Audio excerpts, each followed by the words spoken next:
right, listen up. This is the Music Scene Podcast. I am your host, Dave Cudrak. Today on the show, we have Grammy winner Randy Kohrs. He's my first Grammy winner, and we had a great time talking. He owns Slack Key Studios in Nashville. He's been doing that for about 25 years. He's a very, very accomplished musician. He plays basically every instrument there is, anything with strings, basically. And really known for his resonator and slide guitar. He won Best Bluegrass Album. He produced, engineered, and played on Jim Lauderdale's album in 2008. That won Best Bluegrass Album. We talk all about it. We also talk about him playing and recording with Dolly Parton and many, many other musicians, too many to name here in this little intro. You're just going to have to listen and watch the episode to get all the details. But super cool guy, also very much into animal rescue, specifically pit bulls. Actually, we had a bit of an issue starting the interview. Actually, we were supposed to start at a certain time, and then a neighbor knocked on his door because there was a pit bull running around, and very old, very emaciated. So he had to go take care of that dog first and make sure he could catch him and make sure he was safe. So shout out to Randy for having a big heart for a breed of dog that is very much misunderstood. So we talk about that too. So I really hope you guys enjoy this episode. I learned a lot. I mean, he's got so much information about what it's like to be a touring musician and what it's like to own your own studio in Nashville and the recording process and what recording looks like in the future and all that stuff. So it's great. It's a wealth of information in this episode. I really hope you guys enjoy it. Here's my conversation with Randy Kohrs.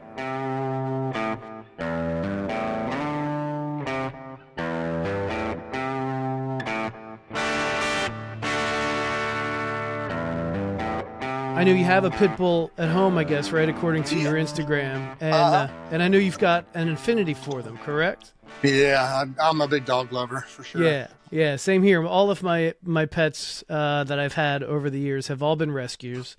Yeah. I currently have an Eskimo Pomeranian mix. And then I recently took in a cat, a stray cat, and he's super chill for being a stray cat. And he must have been somebody's, but they didn't ever had a micro. This dog was an older one. I'm scared he's old enough, and he was extremely emaciated to the point where his eyes were all glassed over, and he was delirious. Oh, that's a shame.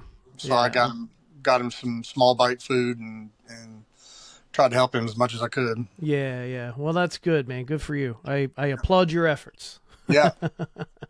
I'm glad the little Australian girl that knocked on my door and asked for help, I'm glad she did. Yeah. Awesome. Get it. Yep. That's great. So I think you are my first Grammy winner on the podcast, man. Right. So that's awesome. I appreciate you taking the time out of your busy schedule to do this. Yeah, man. Tell me, I appreciate it. Thank you. Tell me all about that experience. I think it was 2008, and you won for Best Bluegrass Album. Yeah. And that was Jim Lauderdale's album, correct? Uh-huh. Yep. I'd had some others that I'd produced that had gotten in the top 5, but I hadn't won. And I always wanted to kind of go out and be a part of it, but I thought, well, sure as enough, anytime I pay for all the tickets and I do all that to go, I'm not going to win, and I'm going to go home mad. But Jim Lauderdale talked me into going, and he said, man, I'm paying for the flight. Don't you worry about it. So nice. He took care of all the expenses, and I went there, and we ended up winning. So I was very shocked. Yeah, man. So what was your part on that, what was your contribution to that album? Were you a producer or? Well, I played all the resonator guitar on it, and I sang all the harmony, and I kind of made the arrangements. Okay. And I produced and engineered the record. Yeah. Oh, okay. Nice. And that was called the Bluegrass Diaries. Yep. Yeah, man. Okay. We were nominated two other times. I produced 7 records for him, and we were nominated 2 other times in the top 5. But oh wow. Mariah Haggard got one, and I forget who else got the other one. Ain't no shame in losing to Merle Haggard, right? Yeah, if you're gonna lose to anybody, I guess that's all right. That's great. So I did a little bit of research on you. I know you started playing guitar like at the age of 8, right? Yeah, And you're 7. I got my first cheap acoustic and mm-hmm. started learning chords. My Okay. mom was actually kind of taking some fun. It was basically getting together with her girlfriend, and they were both just trying to kind of learn together.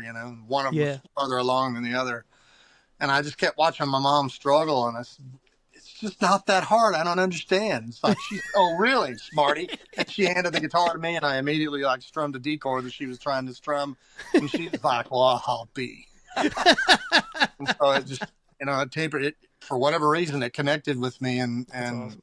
Just watching them and watching how they made the chord, I was like, I'm a very visual person, so if I can see somebody build something or do something, then I can usually do it. And so watching her form the chords, it's like, well, it can't be that hard. That's great. So speaking of building, I mean, your dad was also like an auto body guy, right? Well, my dad was a full maintenance aircraft technician for the National Guard. Okay. He did that for 32 years, and he retired and took early retirement and opened up his own hydraulics shop, which he ran the hydraulics shop at the Air Force Base. Oh, okay. And so he was an absolute master mechanic. So after working on like $1 million jet engines and stuff all the time, and hydraulic systems on A7 and A6 and F-86 aircraft were kind of his babies. Oh, okay. During his reign, and so after working on such precision things like that, like working on a tractor or a lawnmower or something, was tinker toys by comparison. So. And I think you did that. You worked with him, right, at some point? I did. By the time I was 16, I was kind of handling the farm because he got sick with cancer. And, boy! And it took 6 years to finally take him. But when I was about to turn 21 when he passed. Oh, okay. Yeah. How old? He was only 59. So. Oh, okay. Yeah. My dad was 46 when he passed, but it was because of drinking. The drinking got the best of him. Yeah. But yeah, it's tough. It's tough. Even if you're an adult, man, it's tough losing a dad. My dad was a very heavy smoker, and he was around. I mean, washing parts with diesel fuel and all, just all the things that you do as a mechanic. Is like there's nothing healthy about any of it. Sure. And that's sort of why I got out of doing body work, because it was the paint systems had gotten so bad. It's like, man, like you have to pretty much have a wetsuit and pretty much just to be able to paint a car now. And it's like, I don't want to do this anymore. Yeah. And I went to school for it, so I have a degree in it and stuff. But I just it just wasn't something I wanted to continue. And, right. I started making trips down to Nashville, and I got my first master in 1990 that I played on. How old were you when that happened? Well, that would have been I've been, I guess, 18. Yeah. Oh wow! All right, nice. So yeah, I mean, some of the research I did said you kind of started at 7 or 8.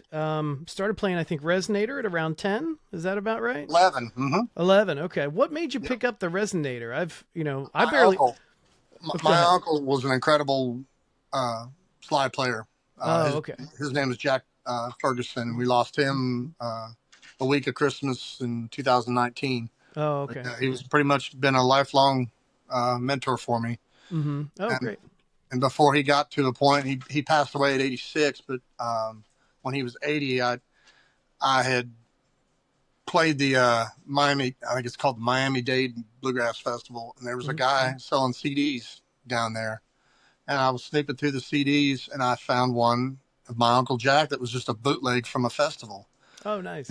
And it ticked me off. It's like, man, this is all the world's going to know my uncle as, when he's gone, this is the only thing that's going to float around. It's like, I got to change that. Oh, that's awesome. And so on my way home, I called him and I said, you're going to be at my studio Monday morning at 10 o'clock and we're going to track your new record. And he's like, what? And that's exactly what we did. We ended up getting 9 in the can. And then, my band had to play the station in that night. He came down and played with us. Mm-hmm. And at the end of the night, I said, guys, I want one more song around my uncle, and I want to do it around one microphone. And so the last song on the record is us standing around my old 1939 RCA 44, just like a Flatt and Scruggs or anything else. Yeah, And man. it's one of my favorite songs on the record. It just That's is so great. real. I That's great. recorded every piece of gear that I used on that was vintage from the 40s, Oh, cool. Cool. sort of the birth of bluegrass era. Yeah. What album is that on? I'd like to hear that. Well, it's let's see, do I have one here somewhere? Let me see here. I'll have to mail it to you. Okay. It's not available on any platforms or anything. He made about 1,000 copies and he sold most of them, Okay. and then he got carpal tunnel, and Okay. and that was the start of his health troubles, and Sure. he was very brave, and he had both hands done at the same time, Oh, wow. so the healing would be quicker and he could get back to playing again. Yep. And it never really happened. He ended up getting Parkinson's, which turned into Lou Gehrig's disease, and Oh, man. basically ALS took him pretty fast once it started. Okay. Yeah. Yeah. That's a shame. That's a shame, man. So This is I know my you. Oh, there he is. What's his name? Nipper. Can you see him? Nipper. Yeah. Hey, Nipper. Spoiled. I saw the picture of him consoling your other dog during a thunderstorm on Instagram. Oh yeah. Yeah, man. Sweet picture. Yeah. That's great. He's a really loving natured. For a dog that's supposed to be mean and aggressive, he sure is the opposite. Well, so that, yeah, it's so true too, right? Because like I used to, my ex-wife and I used to have a pet sitting business back in the day, and we had dogs of our own. But then we lived on like an acre and a half, which I know is probably not big by Nashville or Iowa standards, but in New Jersey, an acre and a half is quite a bit. And we had like a big backyard. And anyway, we did this pet sitting where if somebody went on vacation, they'd just bring their dog over and we'd treat that dog as if it was one of our own. Yep. And we had so many pit bulls come over because a lot of places around here won't watch pit bulls. And they were all of them were so sweet. Sweetest dogs ever. So nothing to worry about there for sure. Yeah. Most of them are aggressive towards other dogs and not humans. That's sort of their nature. I guess so. Yeah. Yeah. It's all, I think it all depends on how they're trained and all that stuff, Mm-hmm. So. Yep. Anyway, so you've also played with Dolly Parton, right? Recorded. Yeah. You have a duet with her on one of your albums. Yeah. It's been quite a few years ago since we did it. I think 2003 or 4 or something like that. Whatever. It was. Yeah. That was your first album, I think, right? Mm-hmm. Yeah, I played and sang on 6 or 7 of her records now. I kind of lost track, to be honest with you. When you're doing music full time all day, every day, and you're going as hard as you can go, things kind of do blur. You remember certain sessions and certain things, that are special and momentous. Like the first time I put a set of headphones on in the studio and heard Dolly's voice coming back at me on an unreleased song. It's like that's something you will not forget. Absolutely. That was the thing I really noticed about you, and you're just kind of, and I mean this in a good way. You're all over the place, man. Even at a young age, you got an early reputation for being like a multi-instrumentalist, right? Guitar, resonator, dobro, slide, pedal steel, banjo, mandolin, all that stuff, and you can sing. You can sing too, right? Yeah. So that's got to keep you in demand, right? Especially when you're young and first starting out. And it's so wild. It's like even to this day, I'll have people that'll call me to sing on records, but they don't hire me to play. And then I'll have people hire me to play and not sing. And then I don't know whether they just don't connect the dots. And I'm not one to toot my own horn and say, "Man, you ought to have me do this." Like I'd rather them see me on a video or something to be like, well, why haven't we been using him to sing or whatever? That makes much better impact. So I just prefer that. Sure. So you have your own studio, right? Slack Key Studios, right? Mm-hmm. And we're going into, we're on year 24 right now. Oh, wow. That's awesome. That's awesome. I imagine you've had plenty of people in and out of there, right? I've done, last time I counted, it was 425 records, and that was 3 or 4 ago. So I'm nearing the 430 mark. Yeah, So there you go. There it's you a go. lot for somebody that was touring as much as I was doing, and playing on Lower Broadway as much as I did, Yep. and touring with acts too on top of it all, and sessions and stuff in other studios. And Hmm. yeah, it's a lot. It's like Yeah, I've always been the guy that just was hungry to do the next thing. that's great. That's great. Yeah, there was one article I read Let no about you grass said that. grow Yeah, philosophy, you know. right, right. I read one article about you. It said something like you just kind of take it as it's work, right? Like Yeah, whatever project you've got coming, it's just another opportunity to work, right? exactly right. And for me, it's like, yeah, I played on big records and I played on the littlest things that the public will never hear. And I'm just as happy to do one as the other. Mm. The mailbox money is the only thing that really separates the two, So, so I'm more than happy to play on any song that people send me, especially Mm. during COVID. That really kicked up a lot because people weren't able to come in and record, and uh, it was it was a difficult time. But a lot of Sure. people bought recording rigs and they started learning how to do it out of their house, Hmm. and it made a lot of mediocre engineers and out of us musicians, that's for sure, out of necessity. So let's talk a little bit about live performances, right? I know you've played. Obviously, you've toured with Dolly Parton in the Blue Neeks. Is that what the band was called? The Yeah, Blue that's what Neeks. that's what she called it. Okay, cool. And then you were also part of Continental Divide. Sorry, you were with Yeah, them for a while, right? yeah, yeah. I left when Scott Vestal left, Mm. and he and I uh, worked with John Cowan together, and then he was the first banjo player in my touring band as I was starting to get it going too. Mm. So we've made a lot of music together. In fact, we made music together a week ago. So No, nice, yeah, nice, nice. lifelong buds. That's fantastic. That's great. I met him. So, I was playing with Rhonda Vincent, and which she's from northern Missouri and I'm from southern Iowa, so I mm, played with her and her family, and I played with a band called Positive Trot and stuff starting out, and Rhonda booked a festival in Dahlonega, Georgia. That was it's a, back in those days. It was really the festival to play. It okay, was like the it festival. right. So she really wanted to come with all guns blazing, and so she hired me to come and do that. And that's where I met Jeff Autry, and I met Tony Rice for the first time, and Ricky Nice. Simpkins, and Ronnie Simpkins, and Vestal, and a host of other people that I'd only read about in magazines. It was a Yep. real wake up call that, man, I should be here. I should be, I should Yep. be near. I should be playing festivals where these guys are playing all the time. These are my people, man. It only took one weekend to realize it.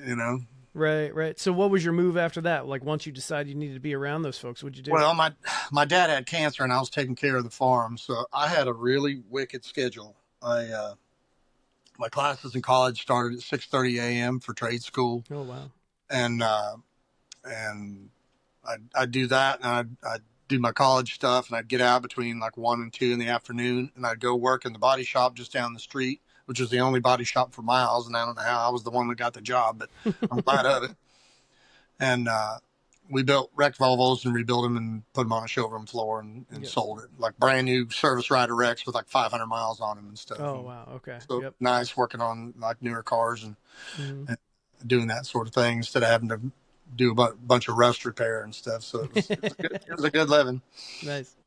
But then I would go and I would shower in my dad's hospital room because he was there for 3 different times for well over 300 days, and Oh and wow.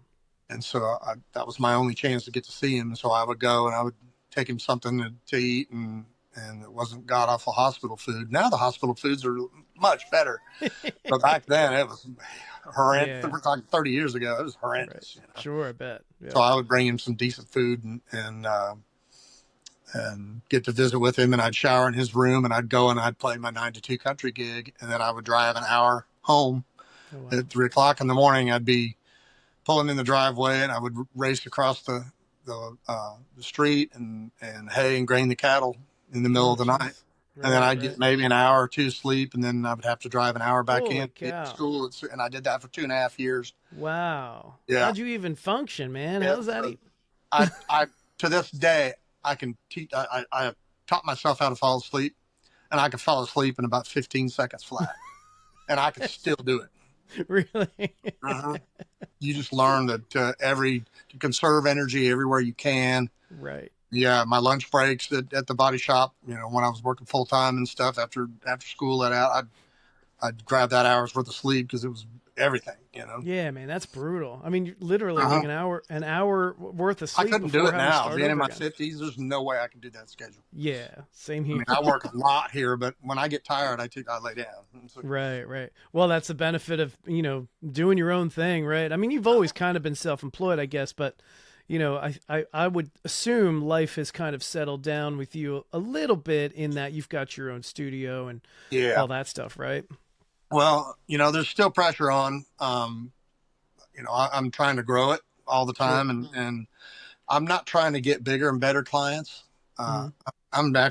I prefer not having to deal with record labels telling me, "Oh Oh, yeah, make this record the loudest one on the radio and turn the lead vocal up because we're spending $3 million on getting this artist to number one." right. I hate that crap. There's just the bean counter, unmusical side of the music business is just I couldn't stand it. Yeah. And on Yep. top of that, the last label that I worked for, it took them 9.5 months to pay me. Oh, man. And that's when I had enough. I snapped and I said, no more. Yeah, I I'm bet. going to find indie artists and I'm going to Hmm. find people that are hungry and just work with them. And it's Yep. just been much, much better.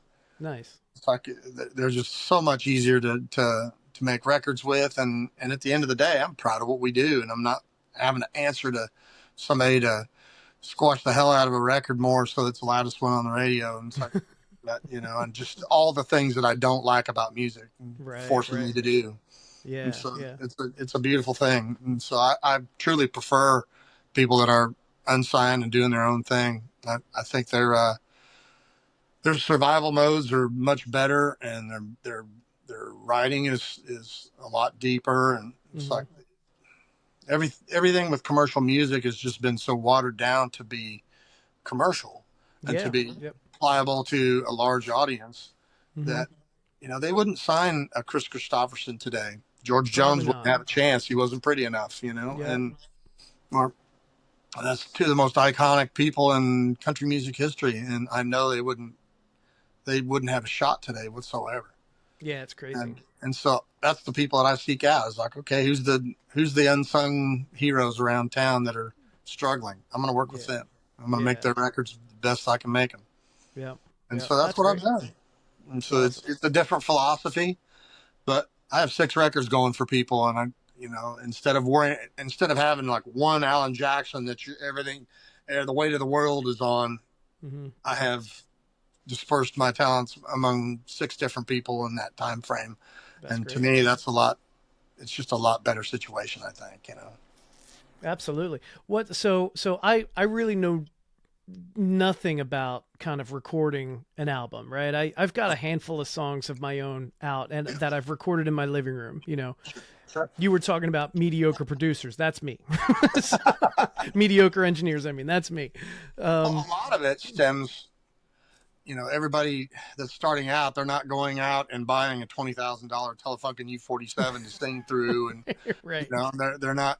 They're starting off with a little ART mic pre that's a couple $100 and Hmm. some cheap 2-channel interface and whatever, Right.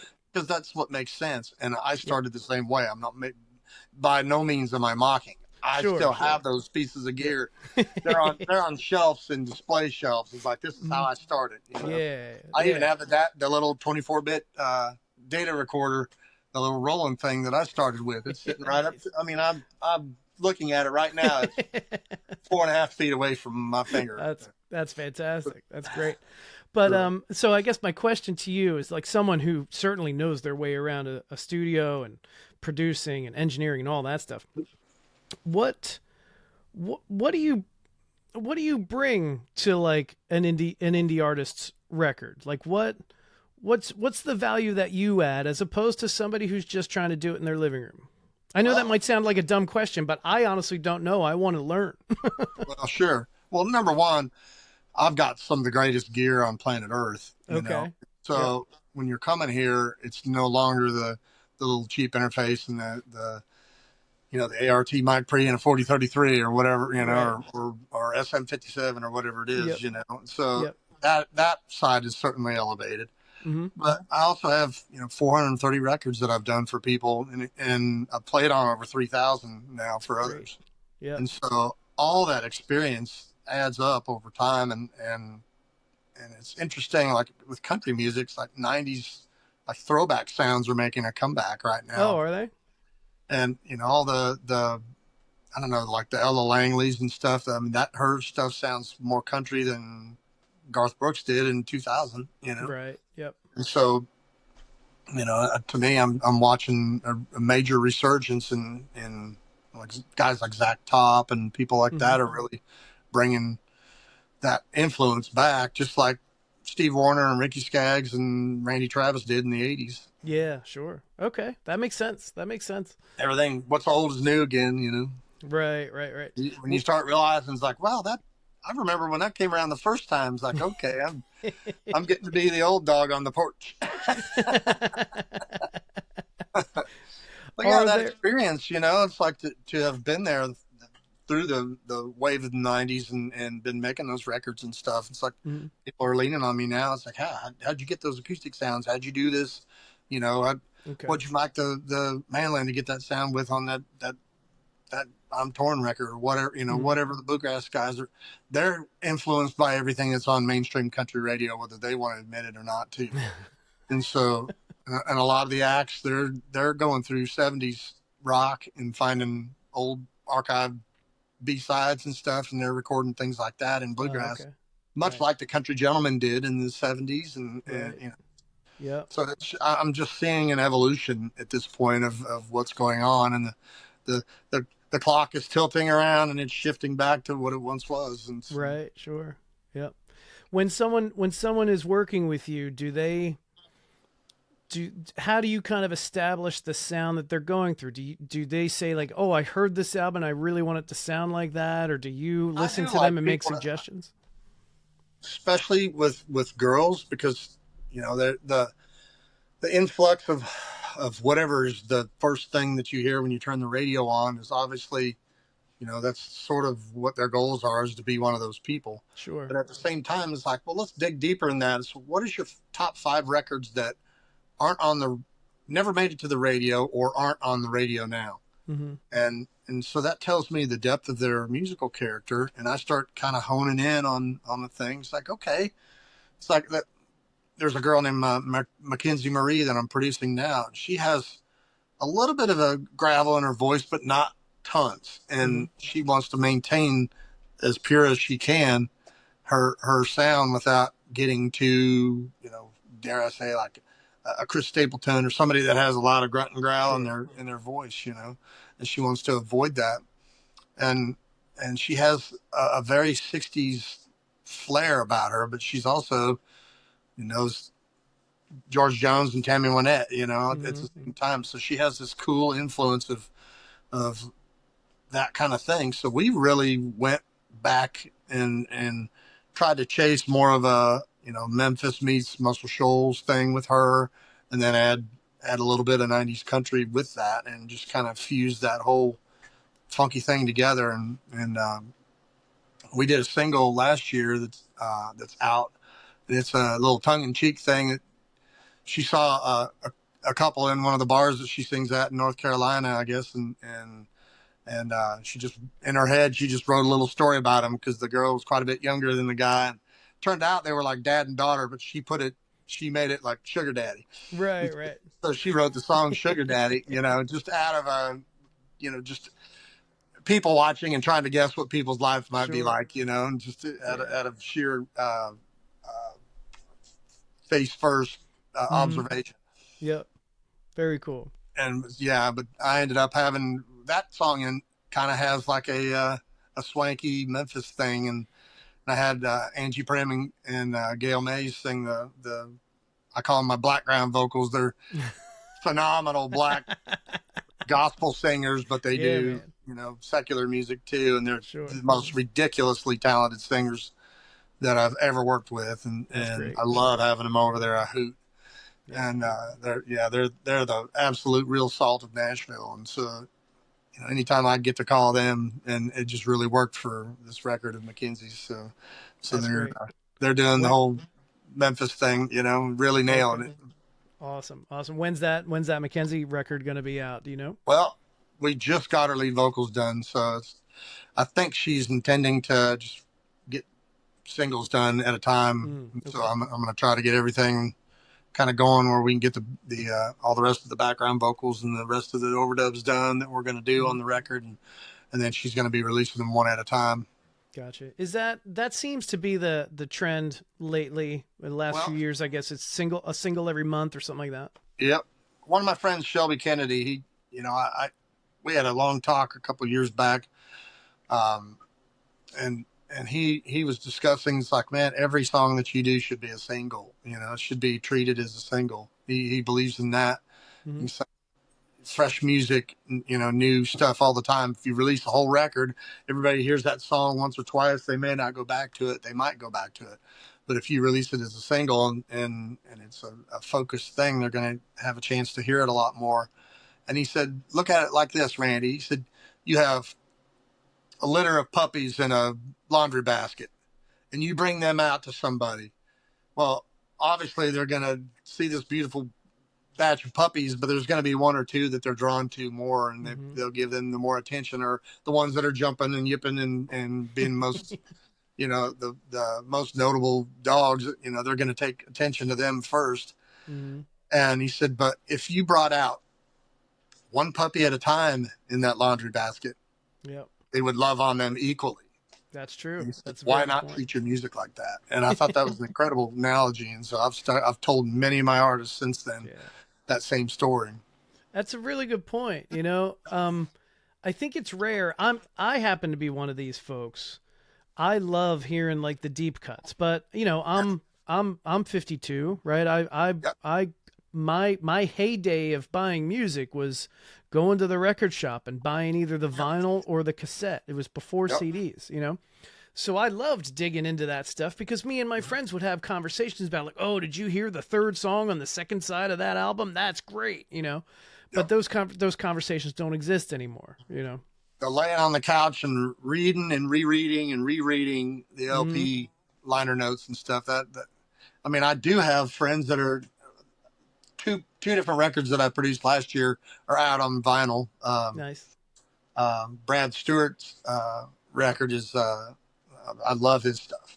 Mm-hmm. He's one of my favorite artists that I work with. Incredibly talented. He's a traveling preacher who just happens to sing and play. Oh, nice. And so he incorporates music into his sermons and stuff. But all of his songs have so much depth, and there's no one is flogging you with the Bible. It's everything is very undertoned and just makes you think about life and makes you think about things and appreciate things. And I find him to be an incredibly great writer. And so that was the last LP that came out of here.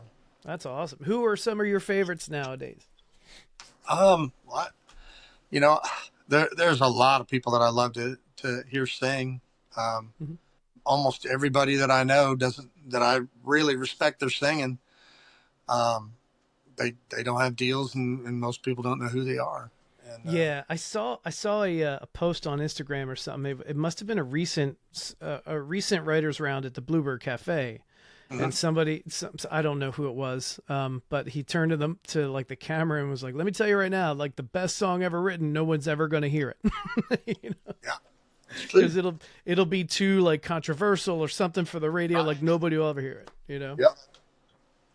Do you find that sort of thing nowadays? You have artists like George Jones thought he stopped loving her today. He said, I don't want to record that damn morbid son of a bitch. That was exactly the words that came out of his mouth. He thought it was morbid and it was stupid. Right. And that was his biggest song. he didn't know how it would impact the audience. People love sad heartbreak songs to this day. There's more heartbreak than there is lifelong connections, Yeah, that's very true. Unfortunately, it does seem to be very true. People can relate to heartbreak much more than they can relate to happiness. It's pretty rare that you find someone that hasn't gone through some kind of heartbreak. Right. But it's not hard to find somebody that's not found a lifelong partner. Right. That's true. I used to tell like occasionally I'll play my original songs at my shows. I'm a solo acoustic cover guy, right? I'm the guy at the bar just doing the acoustic cover songs. Sure. But I have, I'll throw in an original every now and then. And the first song I ever wrote was about my dad's passing, right?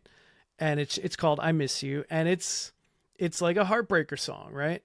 And I used to tell the story like, and my other musician friends will agree. It feels like the very first song that anybody ever writes in their entire life is usually the most gut wrenching thing, subject, topic, whatever, because they It'll be have the to most get it right. honest. It's like Yeah. as a songwriter, you learn to disassociate yourself from the songs a little bit. Hmm. And so the first songs early on, the hooks that you come up with, they're the most real for sure. The last few conversations I've had with musicians or songwriters, the topic of AI keeps coming up, and I'm looking behind you and I see a lot of gear. I don't understand the gear, but I see a lot of knobs, right? Oh, yeah, there's a lot of them in here. so, so They're more dear than in a control room at this point. So I just want to kind of get your take on what you feel about AI. Is it something that is going to be the end of us all, or is it something people should embrace? I've been around it on, on other sessions and stuff that I've worked on and stuff. I really haven't embraced it here in the studio. When people come over for songwrites and stuff, I'm not whipping out AI to do the work for us. Right. We're sitting down and we're writing a real song. Mm-hmm. The things that I hear AI do, I mean, there's some pretty incredible things that it will do. Sure. And it might spawn an idea, but boy, to like take everything word for word and try to make a song out of it, it's nearly impossible. Yeah, I agree. I think it's a good tool for sparking ideas or maybe getting unstuck somewhere, right? Yeah. But to expect it to write a whole song, or the other side of AI, it's like it's good at finding my royalties, or those kinds well, of that's a good point. Yep. that's where it can really benefit. But yeah, there's some detriments. Do I like the new mindset of having someone like Randy Travis who is unable to sing anymore? Them use his youthful voice and make a new single. Am I a fan of that? No, I'm not. No. I don't. If you like it and you want to buy it, by all means. But that's not something that I'm. I don't want to bring Keith Whitley back from the dead via AI. I don't want to do it. I feel the same way. They did it's too plastic to me. Right.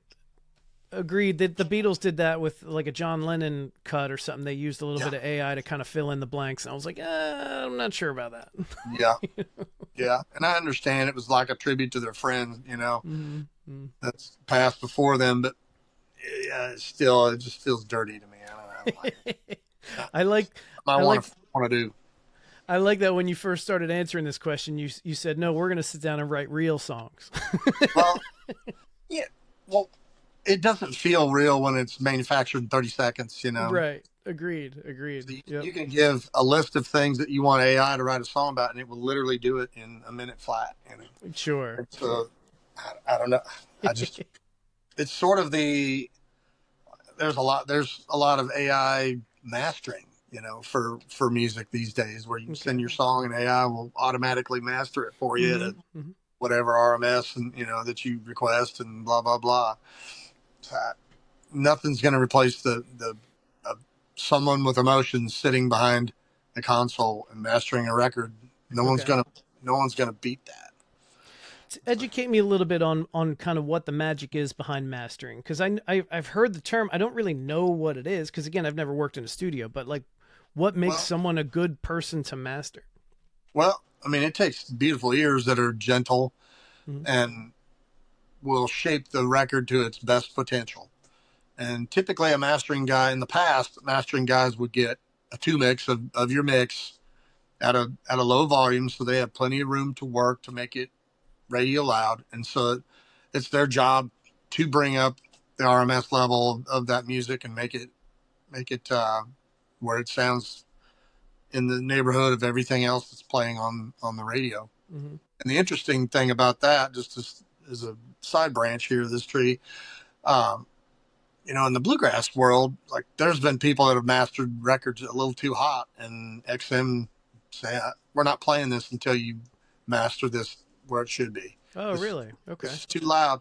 Well, and a lot of it stems from they have to play that super loud track right next to a Bill Monroe song, back to Mm, back, and right. so it needs to be in a digestible form. And if you just get carried away and rock music and country music and every other facet of music, the record labels learned early on the louder that you made the record, the more impressive it was to the audience. Okay. And so the louder you can make it, it sounds like your song's more commanding and bigger and better and blah Gotcha. blah blah. And so that started the loudness wars that have gone on for decades now. Hmm. It kind of died down there for a little bit when a lot of the streaming platforms were saying, okay, we need we need a delivered um, LUFS of minus 14 or whatever. And then as people have went along, they just ignored it and said, yeah, I'm gonna make this loud. I don't give a crap. And they turn it in and it slips through the cracks. And then all of a Right. sudden they all sound that way. And so now I know some of these producers in town, they're shooting for like -5, -4 Hmm. RMS levels. And that's just, you're stealing dynamics from the song, and Oh, okay. you're not making great music at that point. I got It's so it's you're to that's too me loud, you're saying? it's a point of it's a diminishing point of return, Okay. and you're introducing distortions, and it's not good distortions. Like a tube amp distortion sounds Right, good. right. This is like digital crustacean, and I hate it. I hate all of it. To me, if a song sounds great, the first thing I'm going to do is reach for that volume knob and crank it up, There you go. Yeah. Yep. and and I guess I like hearing the dynamics. I grew up in an era of the first records that I played on were actual LP records, Hmm. and so I grew up where they weren't doing that. And then as time went on, a lot of the '90s and stuff, they would just get louder and louder. And by the 2000s, they were just making records, CDs so loud that the CD would skip from song to song in the car. It's like that's just too much. Because the thing is, the louder you make music on an LP, the the the less the groove is that the needle goes through, and Oh, so okay. that Yep. makes it easier to jump to the next song. Oh, I see. I see. A Yep. laser works the same way with a compact disc, and Okay. so I think with the advent of downloaded music and stuff, they've just blown the roof off of it again, to where Yeah.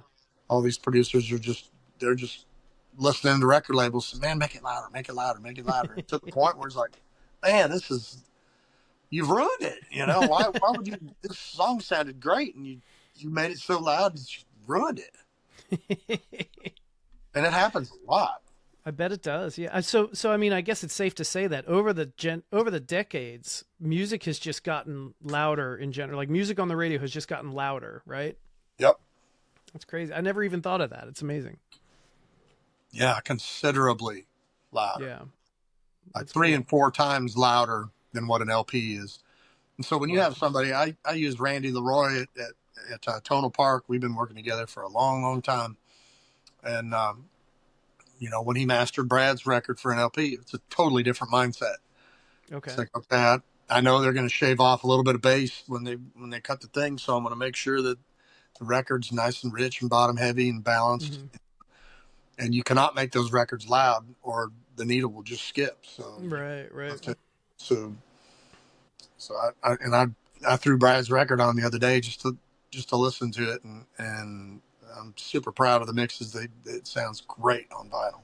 Oh, okay. All right. Speaking of the different ways that you can listen to music, and I don't know if this is a fair question, but which platform or which media will give you kind of the purest sound of the original recording? Is it an LP, a cassette, a CD? Well, LPs will not. You No. know, Okay. they're the lossless formats that are out now.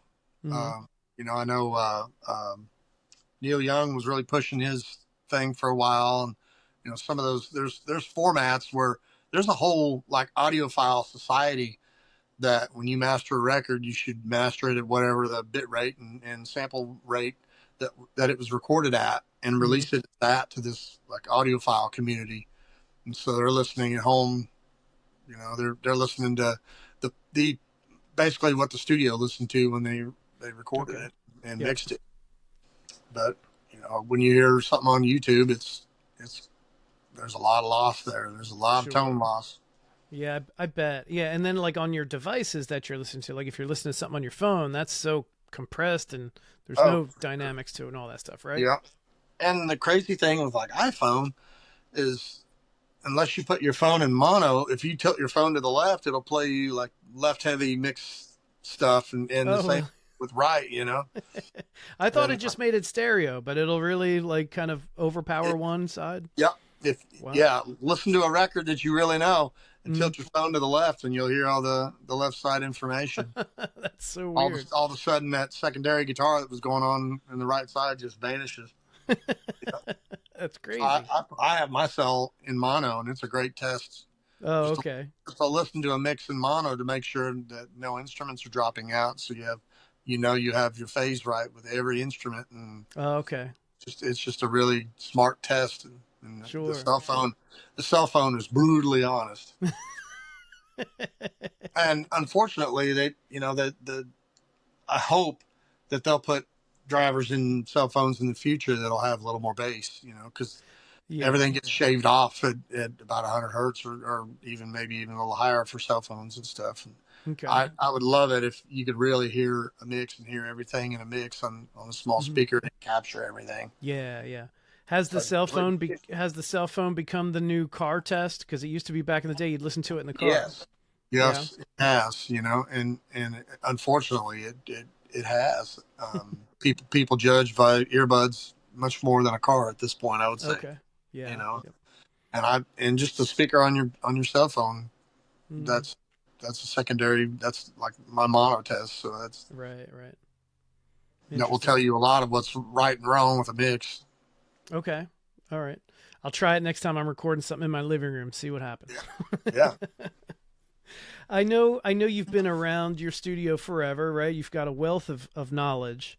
Mm-hmm. Are there any, maybe producers or engineers or something that when you're approaching a project, do you try to emulate? I guess this question's like if I was talking to a guitar player, which I mean, I know I am, but if I say, what are your musical influences? Do you have influences as like an engineer or producer or something like that? Oh, of course. I came into engineering by way of session musician and just realizing that, man, I don't have tons of money for studio time, so I won't have to do this myself. And so then I started buying the data recorders just to record myself, to make myself a better session musician, number one. Mm-hmm. And I got pretty addicted to it. And I realized, wow, this is a super deep well. And so then I started buying like a stereo mic pre that was very stellar. And then and a couple of really standout microphones and and I've grown this place I started Slack Key, the business license in 1999. And I was doing demos and stuff, and I was making my own records and things long before that. So the bug bit me early on, you know. And I always loved the studio a lot more than touring. It's like just oh really? Yeah. Just the being able to do something and hand over your thoughts as you sculpted them. You know, to me, it felt a lot more like art than just going out and playing a club gig or playing, you know, whatever. It allowed me to show people, okay, this is sort of my Rembrandt, you know, this is where I am in my career right now. And it's fun to go back and listen to the progress of your records and how you developed into a better engineer and a better writer and a better player, and just how you refine your taste and the things that you would have done differently are glaring, you know, in some of those records. And you know, and on that note, like somebody like Gary Pachoza has been a enormous mentor to me, and I would always limit myself to asking him one question at the end of a session, and I would wait until, you know, everybody was gone or whatever, and he was kind of packing up and getting ready to leave, and I would ask him one thing, and he would teach me. Oh, cool. And he was always very, very forthcoming, and so I learned a ton from that guy. And with the advent of YouTube, a lot of things are out there where you can learn lots of things. If you really like the sound of what somebody did, usually there's a video of them doing it and how they did it, or somebody at least approximating what they've done. Right. It'll teach you how to kind of get there. And so none of that stuff was happening when I was first coming up. I mean, when I was first starting to make records and stuff, there wasn't even internet yet, really. So, right. So, I'm the generation that really has bridged the gap with all that stuff. And, yeah, I guess you are. Yeah, absolutely. And I'll be 54 in June, and so staying hip and state of the art with everything in the studio is no easy task for a young person. So the older you get, the less you want to do it, and it's like I force myself instead of watching lame television and TV that really doesn't carry the ideals and stuff that I want to care to watch and see. Right.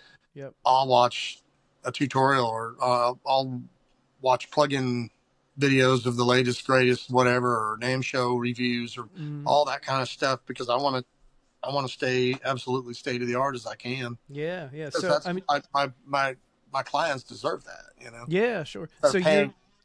you've got a lot of like old gear, vintage gear, stuff that's stood the test of time, but then you're also staying abreast of like the new, latest and greatest, right? Exactly. There's, just like in behind me, like these EQs and these EQs right here, they're just now in the market. They've come out within the last 5 years. Okay. And same with the rack of Neves and what have you.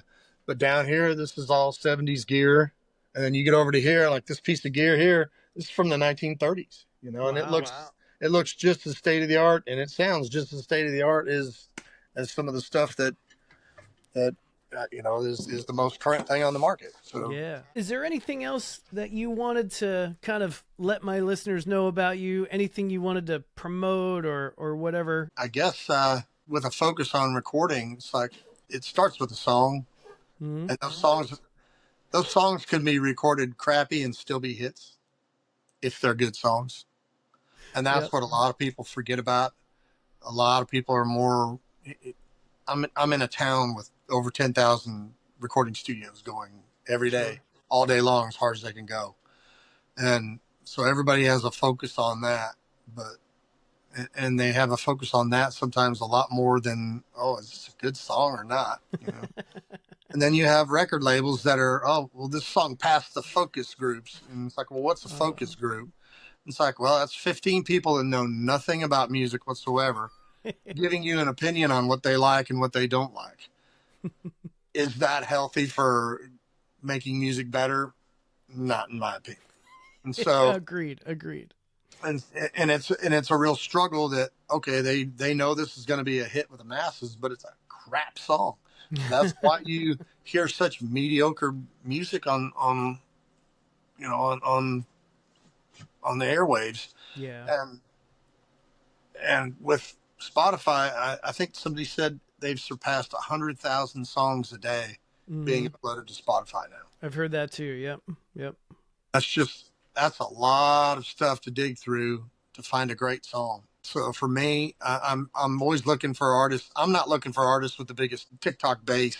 I'm looking for somebody that the second they start to sing, they make me believe it. Okay. And I'm looking for things like that are more meaningful than, he's got 100,000 TikTok followers, so we should be able to sell 20,000 records to those, Right.